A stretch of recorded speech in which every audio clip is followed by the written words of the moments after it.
It is time for episode 7 of Inside the Vault with our pal Roquan Smith, presented by our friends at Cybertech. And Sarah, this one, here I go again, broken record. It was box office, highly entertaining, some really good stuff coming off one of the most thrilling wins in recent memory for the Ravens. So much so, Justin Tucker, what did he say? He said something along the lines, this is the most epic win in his 12-year career here in Baltimore. I was with some friends, some longtime Ravens fans, comparing it to the Chiefs win a couple years ago when Lamar somersaulted into the end zone. I mean, this was a big win, and certainly for the Ravens, who now sit in the driver's seat atop the AFC with major implications.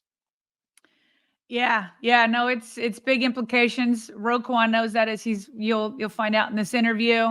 But I like, that's our job and fans' job to look ahead. They're obviously like taking it one game at a time, but yeah, no, I just some like teasers here. He talks about a little back and forth he had with Matthew Stafford.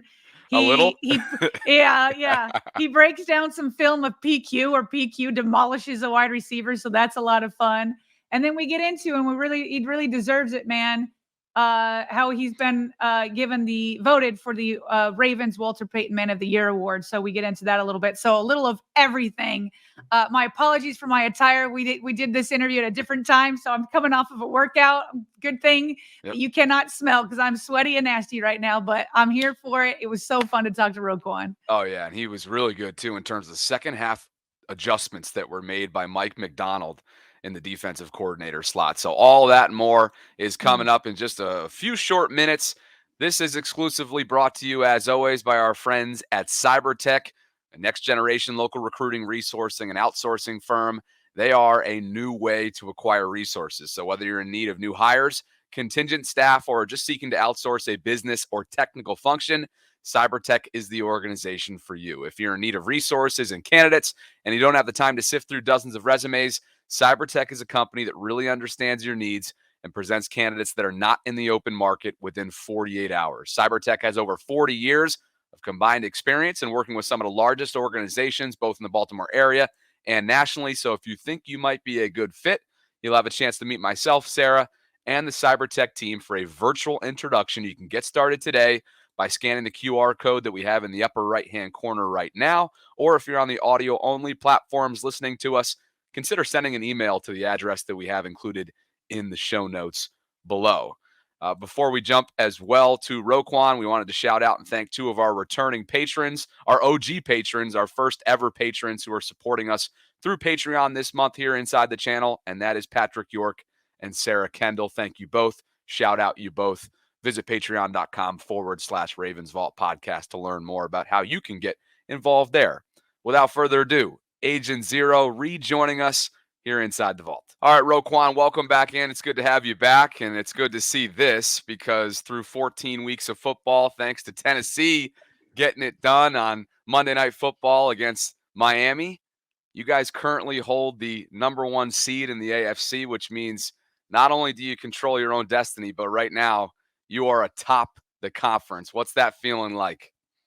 It's pretty awesome, man. We still got a couple more weeks to go, but it definitely is good knowing exactly where we stand. And there's nothing better than being able to control your own destiny. And I know each and every man would sign up for that if they were in charge of their destiny in life or just in general, especially with ball. So I'm just excited, but I know we're still hungry and got a lot of things we need to clean up. But I'm excited where we are right now. Ro, I know that you were at, I believe, Holiday Helpers last night. We'll get to that in just a minute. But after that, did you get a chance to watch the end of that game? Like get a little early scattering report? I know it's a couple games away, but maybe get a look at the Miami Dolphins? I definitely did watch a little bit of the game. I actually fell asleep watching it. I was upstairs, got back from the Helpers event. And, I was tuned into it. And, yeah, I thought for sure by the time when I fell asleep, they was up by like a score or two. So I thought they for sure won. But it didn't really matter too much to me. And then next thing you know, I wake up next morning and then I see people saying, oh, yeah, the Ravens were at the top right now. Because I knew if Miami won, it was something like weird tiebreaker or something. But, yeah, so it's definitely awesome. Hats off to Tennessee. So I guess the question becomes, and this is more of along the lines of, I'm sure, talked about more so within the fan base, and I've been seeing it based on what happened in 2019. We know you weren't here then, but it was an early exit after getting the bye, right? And so then the question becomes, all right, well, what do you do in the regular season finale, resting your starters, perhaps if it's already locked up? What do you do during the bye to stay fresh?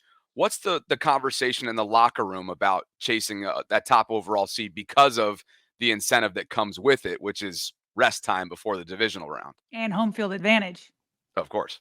For sure. Yeah. Honestly, man, we don't really talk about it, especially amongst like my guys and whatnot. We just more so say, bro, we got to take care of this week. Like, right here at Jacksonville, like, for example, this week here, we got Jacksonville. We just know if we control, and Hart's preach it as well, just going 1-0 for the week. And if we feel as if we go 1-0 for the week, everything else is going to take care of itself. And it just goes back to controlling your destiny. And we've been knowing that for a while. Like, we just take care of 1-0 this week. That'll get us to 11-3, so on and so forth. So that's all we're really just truly thinking about, being 1-0, and whatever happens after that happens. But I can guarantee you, regardless when we play, we're going to be ready. So, Ro, looking back at your win over the LA Rams, we got to start with Tylan Wallace, of course, right? The hero of the game. But this is cracking me up. So the team released the play with Tylan running it back, but they had a camera and a mic on PQ. So I want to let's look at the play just to kind of like get our juices flowing again. And then I want to know what you were doing while PQ was doing all of this. Wallace gets a block, comes to the near side, 30. Spins out of one tackle, 35, along the near sideline, 40. He's at midfield. Wallace to the 40. Still on his feet, 30. 20. 10. Celebration time. No flag. Wallace in the end zone. Hayes in the barn. And the Ravens win it in overtime.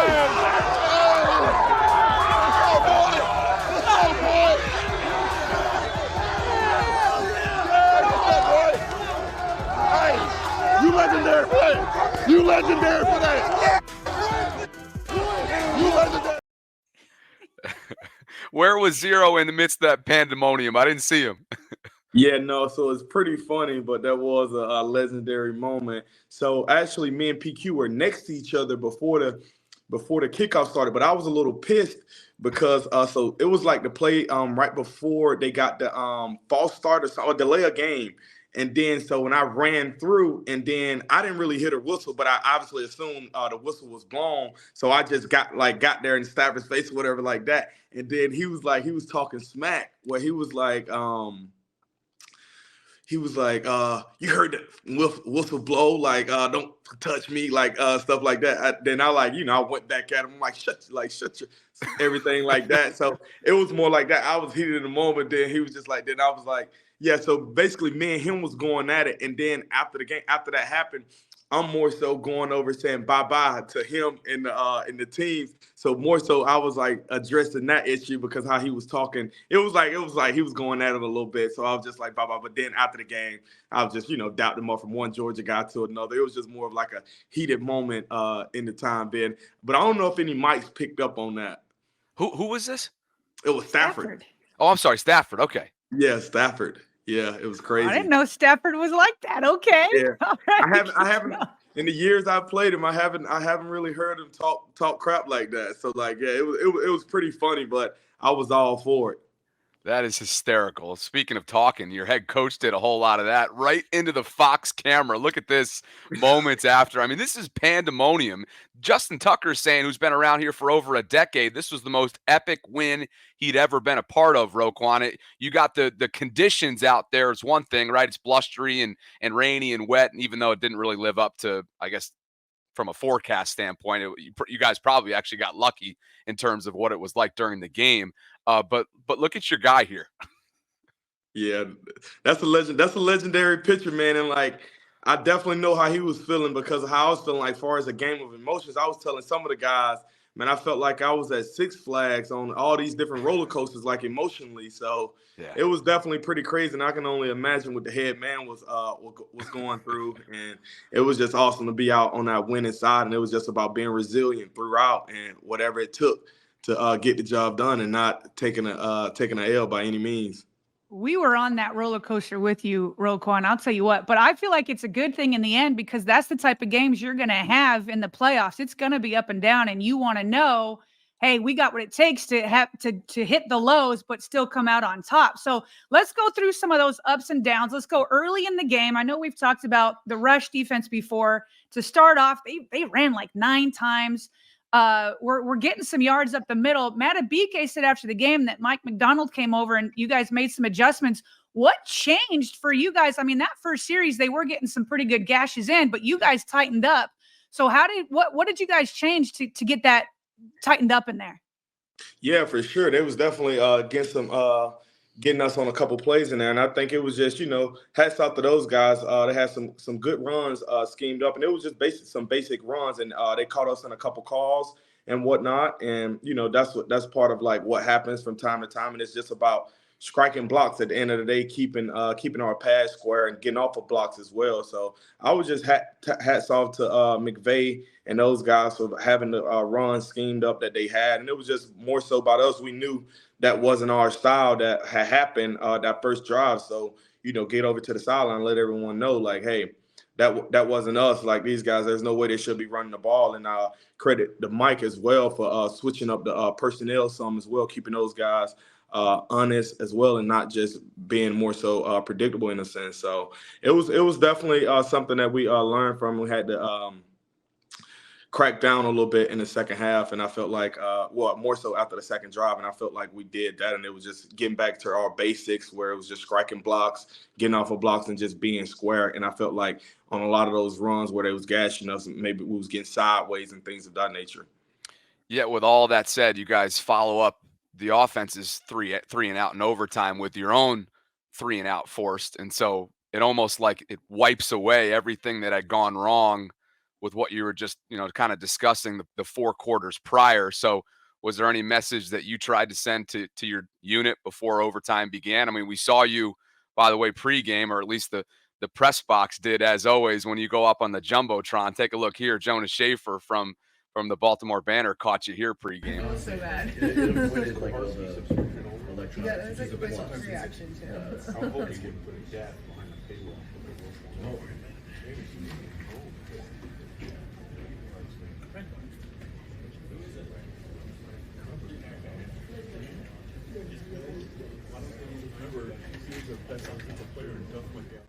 And remember, like against somebody, there was a cameraman in there. I don't know if did you see that where the cameraman was like getting pumped and he's like, "Woo, let's go!" Like, what are you saying in there, Ro? Give us something here. Yeah, no, that one was pretty sweet with the cameraman a couple weeks ago. But yeah, that one right there, I think it was just more so getting back to the basics, just more so saying how we work. It was more so on the message of how we work. And, no one works like us. More so, they want to more so be like us, saying they're physical, this, that, and the third. But, we got to come out and show exactly who we are. Like, and I look at it as every game, our back against the wall. Everyone's trying to take us out. So how are we going to respond in that sense? And it was like things along those lines. And as always, it's our house. So you got to protect it by any means necessary. And like, echoing that message out to the guys, and everyone knows that as well. So it was more of a list of those things, and just some other fiery things thrown in there left and right. And Ro, do you go to a teammate like Marlon Humphrey coming off of that calf injury? Plus, he's had foot surgery during training camp, so he's been working through stuff for sure. He had that tough series that let it get into overtime. But then you guys all tightened up in overtime. Do you say something to him? I know he's a vet, so maybe he doesn't need it. But he had that tough series. Do you say anything to him, or did you just leave him alone? No, for sure. Like, say something to the entire defense. And, that's definitely corner is like one of the toughest positions in ball because you're always on the island by yourself. So everyone knows like how tough that job can be. But it was just more so about I was echoing the message to him, to myself, as well as the other guys throughout the team, saying, hey, on the defense more so, hey, whatever happened 4 quarters earlier, none of that matters now. You get the dub. We do everything we have to do. Just do our 111. Then we'll come out of this side victorious. Everything else will be pretty easy to clean up after that. But what's most important is getting this dub, flushing everything, and not really worrying about what had happened in the past, because that can't do anything but hurt you here and this, because that's all that matters is this overtime. And we got to do whatever it takes to make sure we're winning. So that was my message, and I was echoing it to the guys, and the guys felt that, picked up on that. So it was pretty sweet. Rowe, in terms of stat line, you lead the way for the team. 10 total tackles, 5 of which were solo, 2 tackles for loss, a quarterback hit, and a whole lot of just rah-rah in there as well. I felt like you were flying around all game long, which is no surprise. But I wanted to see if you could play-by-play for us this 7-second clip of PQ just destructing multiple guys to get to the ball carrier here. I mean, look at this. Look at the effort here from 6. Just bulldozes this guy. Is that Kyron Williams, 23? Who is that? Williams? Look, I mean, look. Go ahead, Ro, and just tell us what you're watching here from PQ. Yeah, it's pretty much a toss to our defensive left and whatnot, and then you send a receiver in the block, me or PQ. Man, good night, and that's what they tried to do. So, hats off to PQ for letting them know that no receiver should be able to block inside linebacker in this league, especially him and myself. Like, we don't allow that, and that's something Zo preaches every week with the crack tosses and whatnot. So we look forward to that. That's more so like, a day at the deli. So PQ made it happen. That's lunch meat, and then he finished it up. And I was coming over for backup in case he needed it, but he didn't need any at all. So it was a pretty sweet play. But I didn't see it live. I didn't see it because I'm so focused on the ball carrier. I didn't even see PQ like run through the dude chin strap like that. It was pretty crazy. And then I woke up the next day. I think I seen it on Monday, or no, actually Sunday night. I saw it and I was like, oh, PQ got him one. Oh, you'll see him in the film room, I'm sure, because this one's going to be talked about this week, I would imagine. But you just said it, though. The best part about that play, aside from PQ just having a relentlessness about him, is that you're right there, just in case he whiffs, you're right there. And I feel like the timing that you two have has become so natural at this point. Yeah, for sure. I just think about it like each and every game. I kid you not, man. Me and PQ tell each other over and over when we first start in the locker room before we even take the field. Hey, bro, everything's gonna start with me and you. What we do is gonna dictate how everyone else goes and how everyone else plays. If we're on the same page and we're balling, everyone else is gonna ball. You just look at it. It's been proven week in and week out. If me and PQ is on our stuff balling, the defense is like untouchable. So that's what we got to do. And there was plays throughout the game, this past game, that we didn't quite do to our standard in a sense. But hey, that's part of it. We're humans at the end of the day. But I really love playing with PQ because I know he has that dog in him, and he want to destroy cats, play in and play out like me, and want them to know like it was those two bad boys from Baltimore, 6-0. All right, so up next, you and PQ are going to want to dominate. You're traveling to Jacksonville to take on the Jaguars. It doesn't seem to me, I mean, hats off to Trevor Lawrence because he came back from what seemed to be a nasty injury. He came back quickly, but he doesn't seem to be 100%.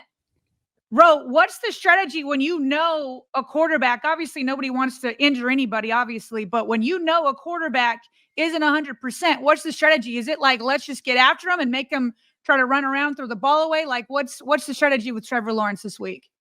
Yeah, honestly, he'll be a week healthier this week. So looking at it, I know he's a gunslinger, played against the guy before. The guy can make all the throws, can read defenses, has a really strong arm, can actually pull it down and run. I'm sure he may be a little more hesitant now with the ankle and whatnot. But I'm going into the game with no different mindset than before. Hey, this is in our way, so it's got to be dealt with accordingly. And, I'm wishing him all the best when he's out there on the field.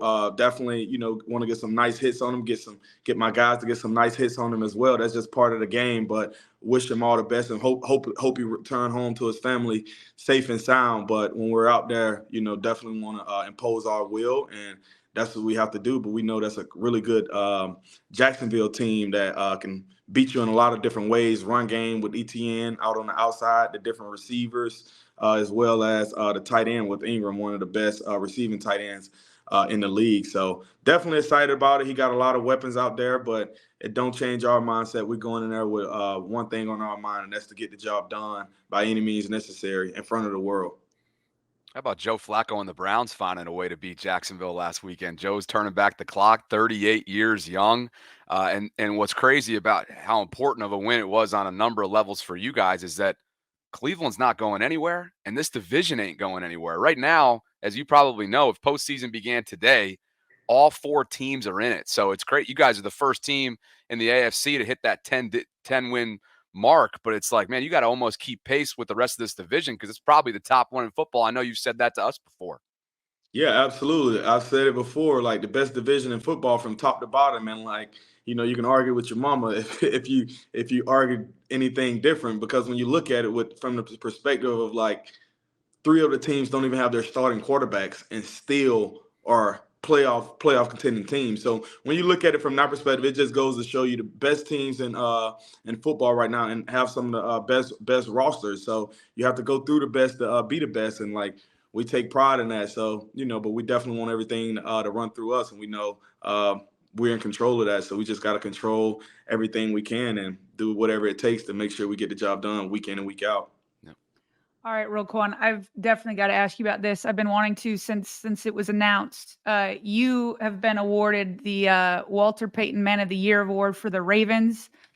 Roquan, I work. Yes, I worked in that building for 13 years. I've worked with a lot of football players. Every year, there's like one or two that just is like so reliable, just wants to do good. Here, I'm going to show this video of John Harbaugh announcing you winning in front of the team. He explains what this award is all about. Really, my favorite part is that it says it's a lifestyle of giving back.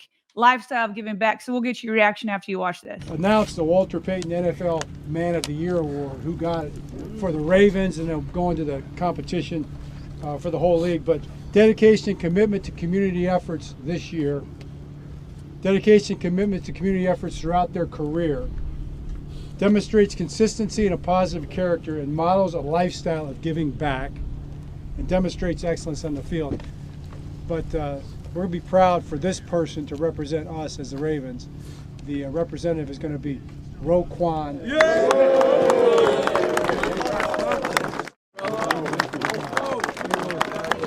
Oh, man. It's crazy, but grateful to be here in front of you guys. This would make everything go, man. And when I think about it, it's always about giving back. I truly remember just being a little kid and Southwest Georgia, population 1,000 people, no red lights, no stoplights, like one family running grocery store, man, and I just know what it meant to me. Like just when people came back and gave back to the community and little things, man, it goes a long way. So I'm just grateful to be here, bro, and appreciate y'all. Congratulations, man. Well deserved. Thank you. Yeah, honestly, it's pretty amazing. I'm extremely grateful to even be considered a Walter Payton Man of the Year nominee. And at the end of the day, I look at it from the perspective of I don't do what I do to get notoriety or to get noticed. That's not the reason I do. I truly do what I do because I love making a positive impact on others' lives, whether that's kids, those in need, or whatever the case may be. Just any way I can be a positive impact in the community. And I've told people before, if I'm just known as a really good football player, then I've sold myself short. I truly want to leave and make an impact and let people know that I truly cared about, people, making kids smile, making families smile, because that truly makes me smile deep down. And that's something that I care about. I've always cared about it, and I'll always give back, regardless of anyone notice or people don't. I feel like it's just part of who I am, and I'm going to make sure I do everything I can to leave a positive impact on this world, because that's what I would love to do, and that's why I would like to leave the world a much better place than I found it. And I'm just trying to do my part in this world. So that's all, and I'm just grateful for everyone that thought of me to even nominate me for this award. It's extremely humbling, and I'm very grateful for it. I think you were let me tell you, Yeah, I was about to say, because Ro, I know you don't do this for notoriety, but I want people to understand why you're voted for this. When they say it's a lifestyle, last Thanksgiving, you distributed hundreds of turkeys in the Baltimore area. Last Christmas, you purchased gifts for children at the Safe Alternate Foundation for Education. You provided mattresses at the House of Ruth in Maryland, a women's shelter. You annually host football camps both in Georgia, and now you're doing it in Maryland. You joined the NFL USO tour to go visit service members in Japan. You visit police and fire stations. You had a back-to-school event where kids got free haircuts, school supplies, everything they need. And then just last night, you were doing the annual Holiday Helpers, which I was there for the very first one with Derek Mason back in the day. Roquan, this is a different level. Everybody gives back, but you're different, man. I just want everybody to know that, like, you are, man, everything you do on the field, you bring that same energy off, and we're just so proud to have you represent the Ravens. Absolutely. Thank you guys so much for that. It means so much to me for even to be talked about in that light. But thank you guys, and I love being able to do what I can for the community and making the impact that I can. And you've said it from the jump, too. One of your first introductory press conferences, a lot of people say things like this, their visions. Other people back it up and commit to it, and you've done all that and more. So we're thrilled to be with you, for 10 weeks during this season, which hopefully is a magical ride. Crazy enough, all 7 episodes have come after wins that we've done with you. I don't know what that's all about, but we got 3 more, brother. When you win 10, you got a good chance. That's true. That's true. The numbers are on our side, but Roquan, week 15, get your body right, get your spirit right. I'm sure you've been doing that the last 24 hours or so, and we're looking forward to having you on for our 8th episode in the coming weeks. Absolutely. Thank you guys so much. All right, back here for a little conclusion. And before we react to just 20 minutes of money from Agent Zero, I mean, that was just so much fun. This is exclusively brought to you 10 weeks out of this 2023-2024 Ravens season by our friends at Cybertech, a next-generation local recruiting, resourcing, and outsourcing firm, a new way to acquire resources. Whether you're in need of new hires, contingent staff, or just seeking to outsource a business or technical function, Cybertech is the organization for you. If you're in need of resources and candidates and you don't have the time to sift through dozens of resumes, Cybertech is a company that really understands your needs and presents candidates that are not in the open market within 48 hours. Cybertech has over 40 years of combined experience in working with some of the largest organizations, both in the Baltimore area and nationally. So if you think it might be a good fit, you'll have a chance to meet myself, Sarah, and the Cybertech team for a virtual introduction. You can get started today by scanning the QR code that we have in the upper right-hand corner, or if you're listening through the audio-only platforms, consider sending an email to the address that we have included in the show notes below. So your teasers definitely were the right ones to sort of target in our intro. That lived up to the hype. He was really good on Stafford, a couple Georgia boys. And then it was funny, like they dapped each other up after as if nothing ever happened, which tells you just how tightly contested and heated this one was. 9 ties, I think. Or I'm sorry, 9 lead changes and a tie. I mean, this was a heck of a game.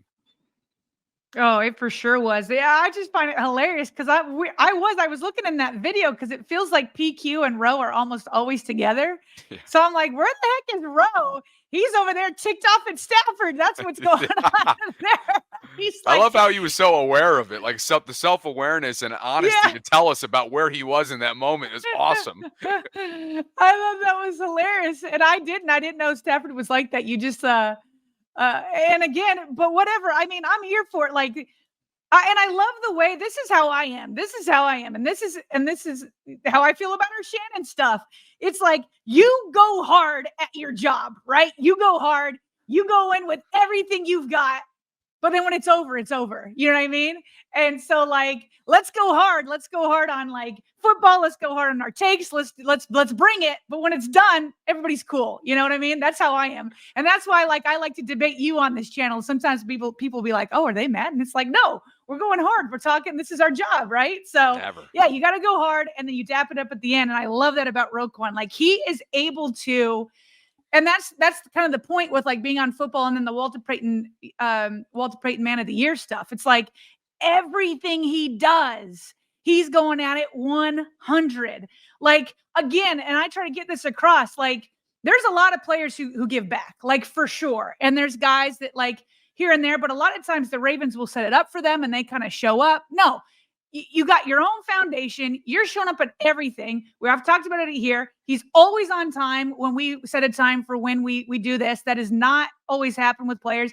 If something comes up, he texts us. That doesn't always happen. You know what I mean? He just is everything he does. It is 100. And so he's able to flip switches on and off. And I feel like it's such a like skill that he has. Yep. And when you think about when we tape these episodes too, typically on Mondays or Tuesdays, we've talked about it before. Like those are recovery days for most players, but for Roquan, on top of recovery for the mind, the spirit, the physical, all that, it's also the day that he gives back. It's a day that he does a lot of these things that you referenced that made him such a worthy nominee for the Walter Payton Man of the Year award. So regardless of whether or not he takes it home league-wide, he has hit the ground running from the second he came to Baltimore, from the second that acquisition went final. Like I said, a lot of people talk about it. They envision it. They talk it up during their introductory press conferences, and some back it up. Roquan has done all that and more from the jump, and it's been such a joy to watch from afar, and also obviously share this intimate experience with him on a semi-weekly basis throughout this season. So hope you enjoyed that one. If you haven't already done so, please consider subscribing to the Vault, liking this video if you enjoyed this specific piece of content. There's going to be at least 3 more, and who knows, maybe we have a conversation about a postseason run with our business stuff on the back end, should they make that run, because I think we need to continue to hear from him if that's the case, because it's been so much fun. It's week 15. The Jaguars are up next on the road at Jacksonville. You have a Sunday night football game. After that, you have what? You have the Christmas night against the San Francisco 49ers. After that, you have a current 1 o'clock game, by the way. That's the way it currently stands, is New Year's Eve, week 17 against the Miami Dolphins. I do not want that flexed on New Year's Eve, Bobby. Nobody does. I don't either. You and I, everybody knows our schedule for primetime games based on how long we're up doing our post-game show. But I think that there's no chance it doesn't get flexed. Now, maybe it doesn't happen to the 8:20 slot. Perhaps it's the 4:25 slot, right? This is a CBS game. So to me, because it's within network, maybe they just say, you know what, we're going to shift this to the 4:25 slot. But to be honest with you, I haven't looked at the week 17 schedule, so I don't know the teams that are currently playing in that 4:25 window. What I do know, though, is it's a meaningless game in terms of postseason implications for the Sunday night game right now. So anyway. So this is week 17, you said? Week 17. There's 2 8:15 games right now. One of them's Cowboys. I don't think they're bumping that. That's Cowboys-Lions. No. That's for December 30th, though. Okay. That's week 17, but that was December 30th. So December 28th, 31st. Here we go. December 31st, the 8:20 game is Packers-Vikings. Right, which would be on NBC. So I'm wondering what's the 4:25 window for CBS. So there's 2 4:25 windows at CBS. There's Bengals-Chiefs, which that could have big implications, but then it's Chargers-Broncos. So maybe that one. Okay. Well, anyway, just something to be on the lookout for, because 2 of the 4 of the final 4 weeks here, the final month of the season, are currently scheduled for primetime slots. We'll see if the Miami Dolphins end up becoming a 3rd. Oh my gosh. One other note, Bobby, we got to get him. I love that you brought in that PQ film. We got to bring in Phil more often, because that was funny to listen. That was awesome to listen to about that. That was awesome. That was He's like, that'll show you to block me or PQ with a wide receiver. Oh, he started talking about deli meat. I'm like, it's over. It is over. This is unreal commentary from Roquan. Absolutely.